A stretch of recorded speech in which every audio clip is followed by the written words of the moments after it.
Hello, I am broadcasting from my porch in Moscow, Idaho. Give me 1 minute to get set up here. Those are children playing in the background. So I actually have an audience, but I'm not wearing a mask. They're very far away. My name is Joe Campbell, Washington State University, and this is a presentation co-authored by Kenji Lada from the University of Miami, or it might be Lota, excuse me. Free will is an enigma. There are reasons to think that we lack free will if determinism is true. In that case, it's easy to suppose that our actions are ultimately the result of factors over which we have no control. There are also reasons to think that indeterminism won't help, or might even hinder our chances for free will. These two lines of reasoning provide an argument for free will denialism. Here it is. If determinism is true, no one has free will. If indeterminism is true, no one has free will. One or the other, ergo, free will denialism.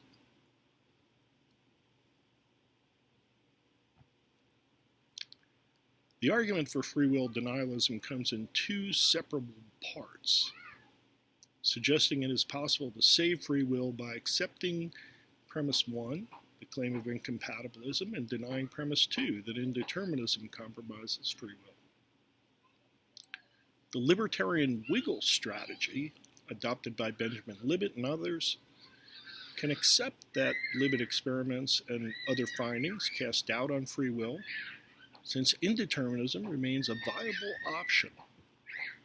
Hence, there is still a chance to save free will in light of experimental results.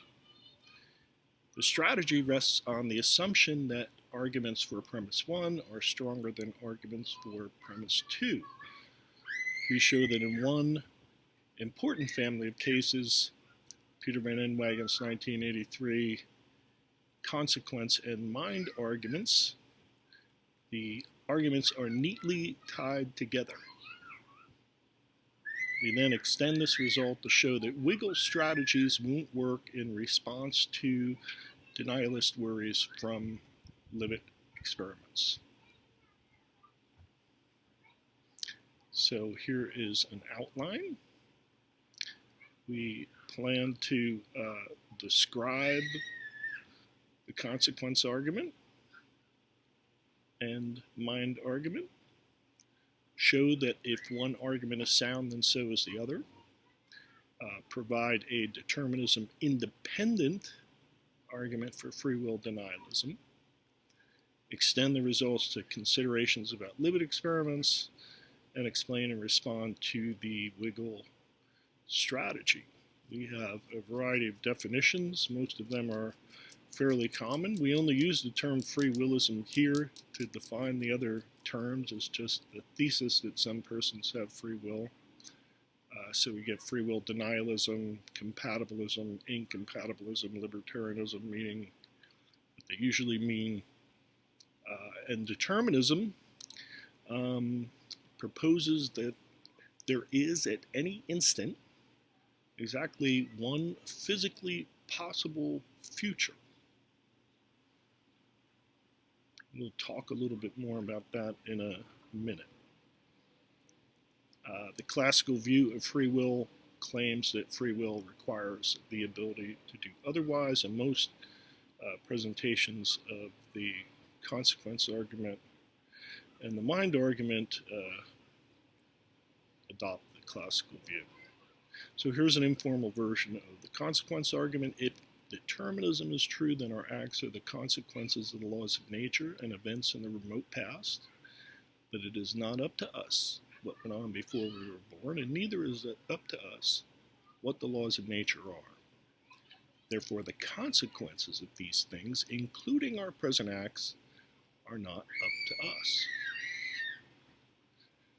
So here is, I'll call it the short formal version of the consequence argument. Van Inwagen's version is much longer than this particular version. He breaks apart the second premise about the unalterability of the deep past, the past in the laws, into two claims, one about the past, one about the laws. And let's look at the key for a second. Let's just look at what the propositions stand for. So P naught is a proposition that expresses the state of the entire universe at a time T naught in the remote past. L is the conjunction of the laws of nature, and P is any true proposition. So we want any true proposition because we want to show that nothing is alterable in the conclusion. So we want it to range over all propositions, so to speak. Now, the initial definition that I gave of determinism was symmetrical. Van Inwagen gives that definition. It was a quote from Van Inwagen 83. And he also gives an asymmetrical definition, where from a proposition about the state of the universe at a given time, together with the laws of nature, you can derive any truth, any true proposition. So it goes not just from past to future, future to past, so on.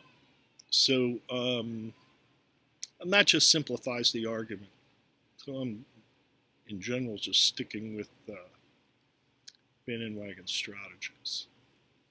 And then the technical definition for NP is P and nothing that any human being is or ever has been able to do is such that if someone were to do it, that person's action might result, could possibly result, in its not being the case that P.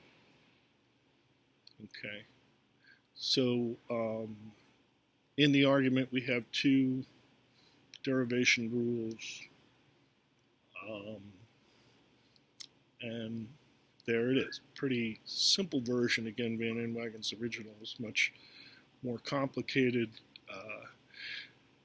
And along those same lines, for simplification as a nod of respect to Van Inwagen, we continue to use the material conditional and talk in terms of relations between propositions. If it pleases, we could translate the discussion into talk about events and develop a causal operator.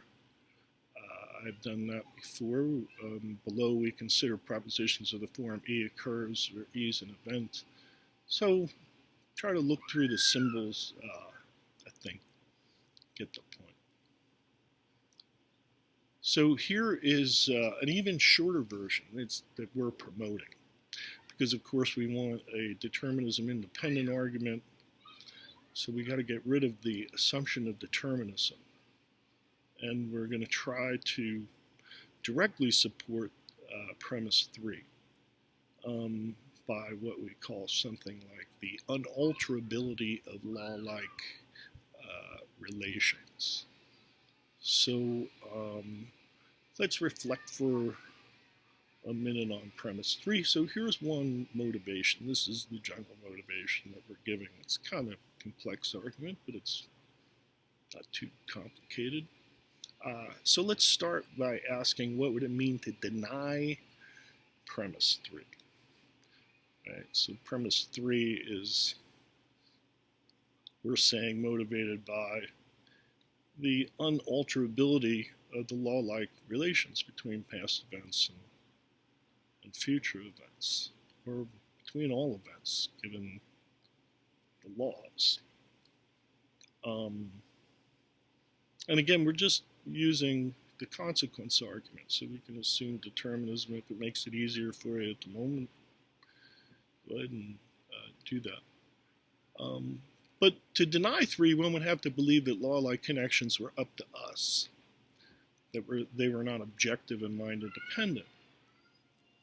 One would endorse a kind of humanism about laws of nature.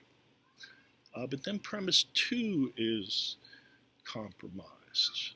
right? Why think that laws of nature are unalterable if humanism is true? So incompatibilists need premise 3, but that's all they need. They can support premise 3 for other reasons. So we're not saying that the argument with 1 is incorrect. It's just sort of a proof that has that too many steps. One unnecessary step, to be specific. Okay, so let's talk about the mind argument now. Here's the setup from Van Inwagen. This is just a paraphrase.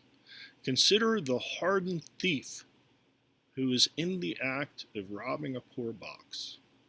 He reaches for the money, and suddenly a picture of his dying mother flashes before his mind's eye. He remembers the promise he made to be honest and upright. He does not disregard it. Instead, he thinks the matter over carefully and decides not to take the money. Acting on this decision, he leaves the church empty-handed. So that's the setup. Here is a big part. It's got 2 sentences. The first one is going to sound a little odd, but really we just need to pay attention to the second one now, and we'll explain the first one shortly. So let us assume at the outset that the thief had no choice about whether DB, the indicated desire and belief, occurred. For we should sooner or later have to make an assumption that would have the same philosophical consequence. But if the thief had no choice about whether DB occurred, and had no choice about whether if DB occurred, then R, refraining from robbing the poor box, followed, in that case, surely the thief had no choice about whether R occurred. And DB and R here are events, not propositions. But still, that second sentence roughly has this kind of structure, similar to the structure we've kind of looked at. We make some, and I note it says, let's assume. So we're assuming that DB is in the past or something, some unalterable, and some nobody had a choice about it because it previously occurred is the main ideas we'll see. And then that's supported by the unalterability of the past, and then also the unalterability of law-like relations. So we've got a foot in the door, some similarities here. Let's build further. At some point prior to our actions, we're going to kind of explain what's going on here. Our desires and beliefs become fixed, and that fixity, by the logic of CA, transfers onto our actions. Doesn't someone have a choice about whether DB occurred, you might ask?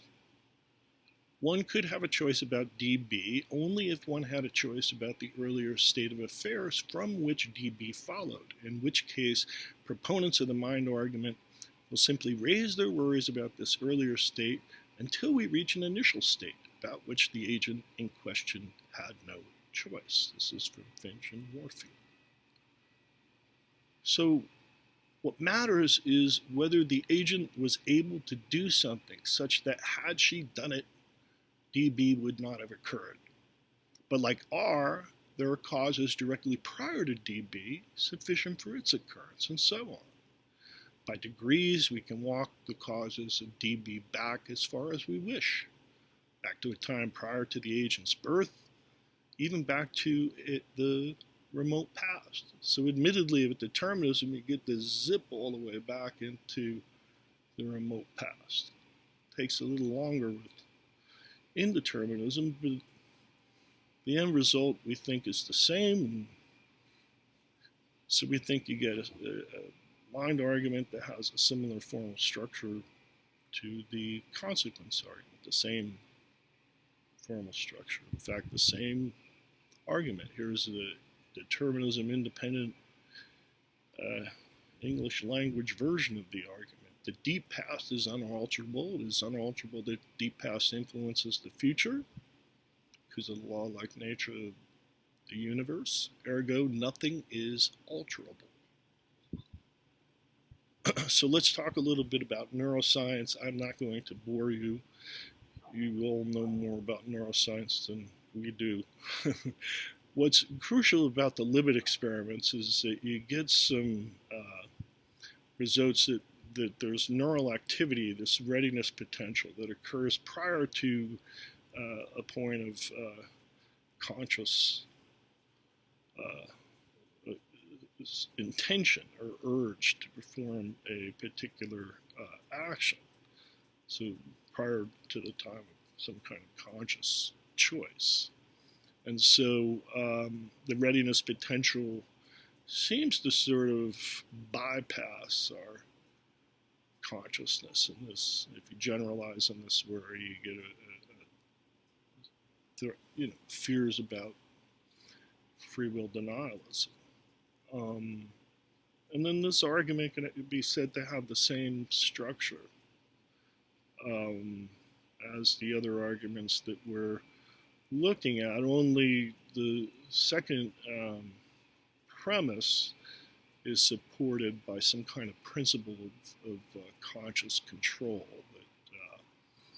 that free action requires some kind of self-conscious control, which is a general assumption that people make, sometimes explicitly, sometimes not so explicitly, but it's always an assumption in these things. And so Libet arguments for free will denialism based on Libet results have the advantage that they quickly get to a state about which the agent in question had no choice, i.e. When RP occurs. So there's a reply. Some indeterministic free will theories adopt the wiggle strategy. Since the laws that govern human actions are probabilistic, we have some, as a quote from Libet, independence in making choices and actions. It seems that the connection between RP and A is alterable after all.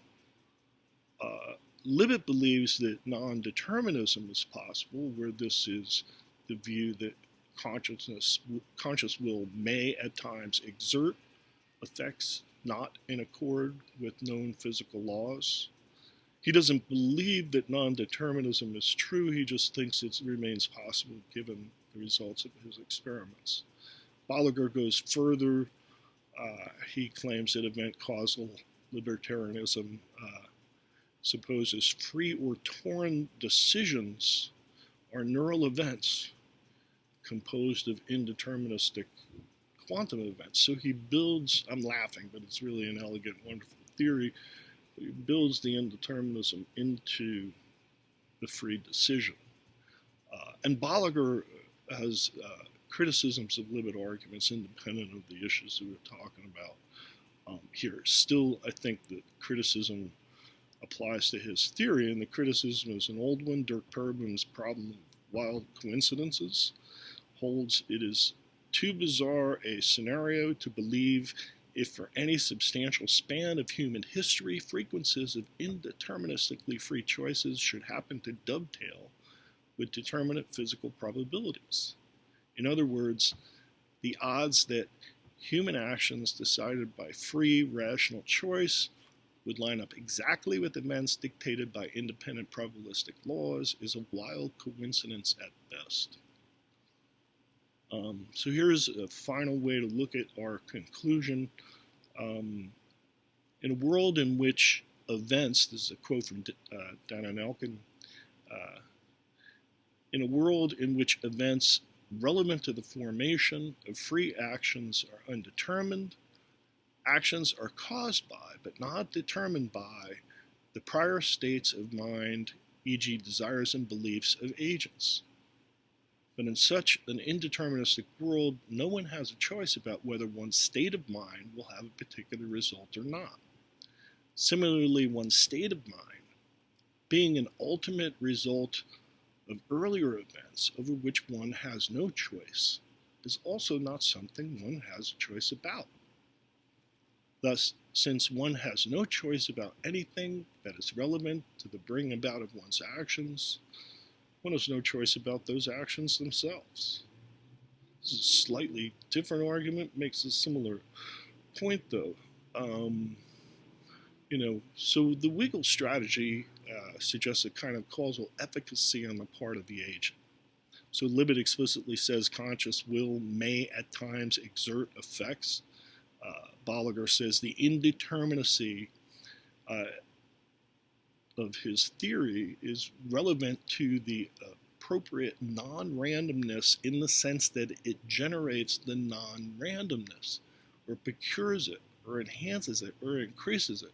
So the indeterminism is just not mere indeterminism. It has a kind of costly, efficacious role. So Parabon is simply asking, how is this possible given the problem of wild coincidences?